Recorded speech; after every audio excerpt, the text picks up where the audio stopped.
Welcome to Week 3, Organizational Theory and Behavior, Managerialism, and Information Technology. Let's begin by taking a look at the origins of public management.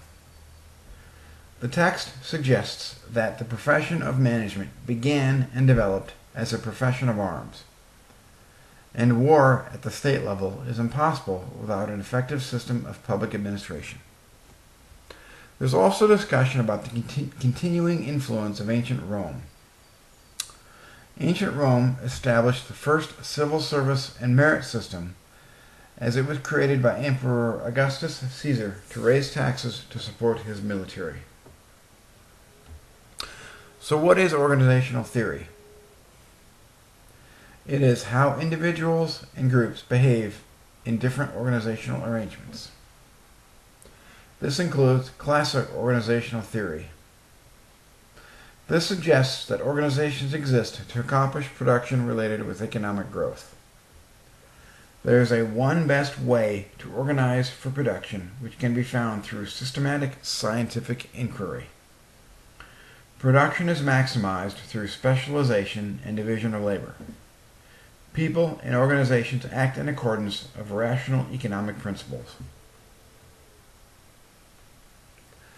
Adam Smith first proposed this approach in 1776, and he provided the foundation for laissez-faire capitalism.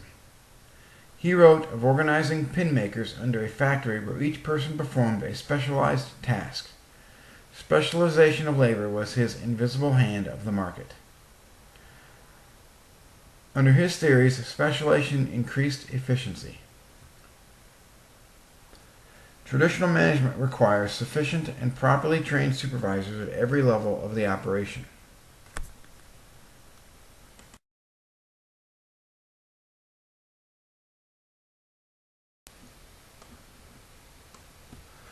While the work of Adam Smith has been critical for the development of management science, it has been improved upon and altered since its publishing in the 1770s.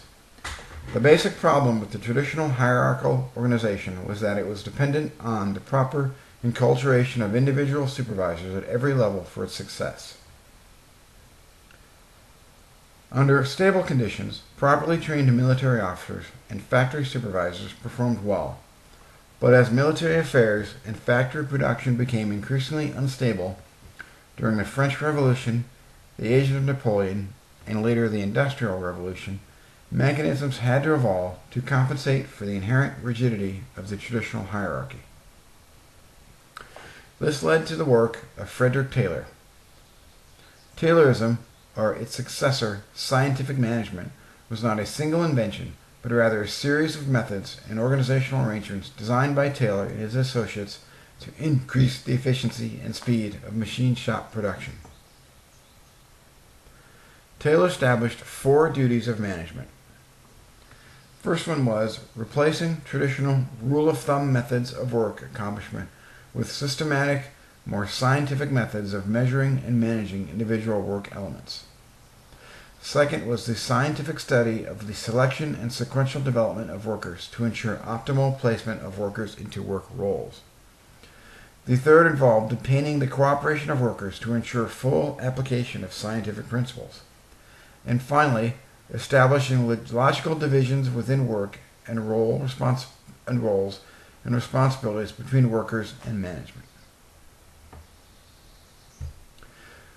Following Taylor was the general theory of management. Farrell developed the first comprehensive theory of management and involved 6 principles.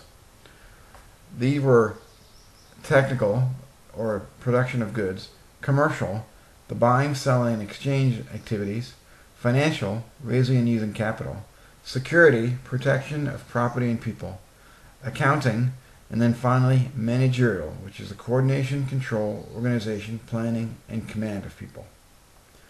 His primary focus was on number 6, managerial. Luther Gluck also did significant work in this area. He established 7 major functions of management. they evolve under the acronym POSTCORB. P stands for planning, which is a working out in broad outline the things that need to be done and the methods of doing them to accomplish the purpose set for in the enterprise. O is for organizing, which is the establishment of the formal structure of authority through which work subdivisions are arranged, defined, and coordinated by the defined objective.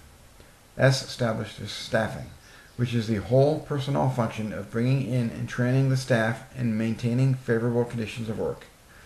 D is for directing, which is the continuous task of making decisions and embodying them in specific and general orders and instructions and serving as the leader of the enterprise. C for coordinating, which is the all-important duty of interrelating the various parts of the work. R, reporting, which is keeping those to whom the executive is responsible informed as to what is going on. And finally, budgeting, which is all that goes with budgeting in the form of fiscal planning, accounting, and control. His focus was on the study of upper-level management. German sociologist Max Weber also had considerable influence in management structure. He developed an ideal type bureaucracy. There are 10 characteristics he identified. Number 1, the bureaucrats must be free as individuals. They can only be bossed around with respect to the impersonal duties of their offices. Bureaucrats are arranged in a clearly defined hierarchy of offices, the traditional scalier chain wherein every bureaucrat has an unambiguous place and knows his or her place. Third characteristic is the functions of each office are clearly specified in writing. Number 4, the bureaucrats accept and maintain their appointments freely, without duress. Slave bureaucrats, while once fashionable in the Ottoman Empire and Imperial China, are an inherent contradiction except within military or prison organizations. Number 5, appointments to office are made on the basis of technical qualifications, which ideally are substantiated by examinations administered by the appointing authority, a university, or both. The 6th characteristic is that bureaucrats receive money, salaries, and pension rights, which reflect the varying levels of their hierarchy. While the bureaucrats are free to leave their organization, they can be removed from their offices only under previously stated specific circumstances. Number 7, the office must be the bureaucrat's sole, or at least major, occupation. The 8th characteristic is that a career system is essential. While promotion may be the rule of either seniority or merit, it must be premised on the judgment of hierarchical decisions. Number 9, the bureaucrats do not have property rights to their office nor any personal claim to the resources that go with it. And finally, bureaucrats' conduct must be subject to systematic control and strict discipline.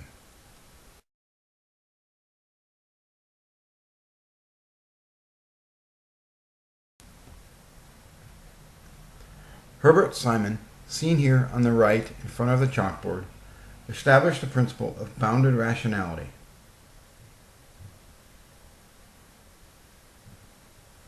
Bounded rationality is the notion that in decision-making, rationality of individuals is limited by the information they have, the cognitive limitations of their minds, and the finite amount of time they have to make decisions.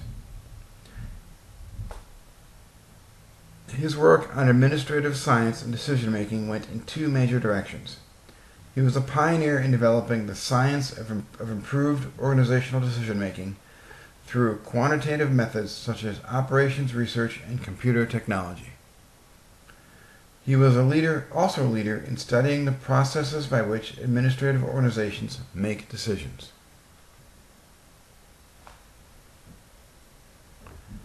Philip Sesnick maintained that organizations were made up of individuals whose goals and aspirations might not necessarily coincide with the formal goals of the organization, as opposed to consisting of just a number of positions for management to control.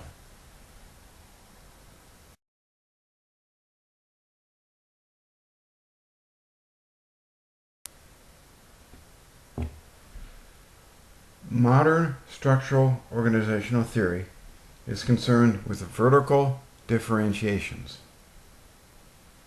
Management analysts Lee Bowman and Terence Steele identified the basic assumptions of the modern structural school. Organizations are rational institutions whose primary purpose is to accomplish established objectives. Rational organizational behavior is achieved best through systems of defined rules and formal authority. Organizational control and coordination are key for maintaining organizational rationality. There is a best structure for any organization, or at least a most appropriate structure. In light of its given objectives, the environmental conditions surrounding it, for example, its markets, the competition, and the existence of government regulation, the nature of its products and/or services, the best structure for a management consulting firm probably is substantially different than that for a certified public accounting firm. And the technology of the production process, in other words, a coal mining company has a different best structure than the manufacturing of computer microcomponents.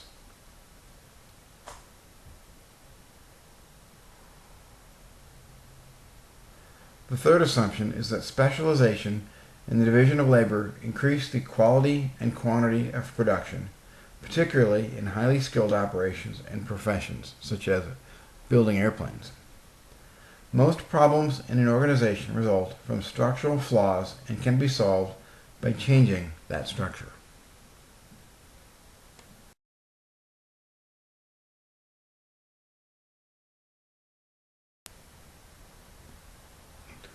Since the end of the Second World War, social sciences have increasingly used systems analysis to examine their assertions about human behavior.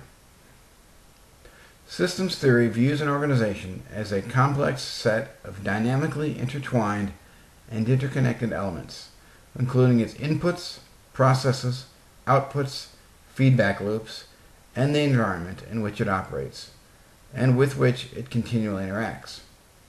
Any change in any element of the system causes change in other elements. Systems theorists see organizations as continually changing processes of interactions among organizational and environmental elements.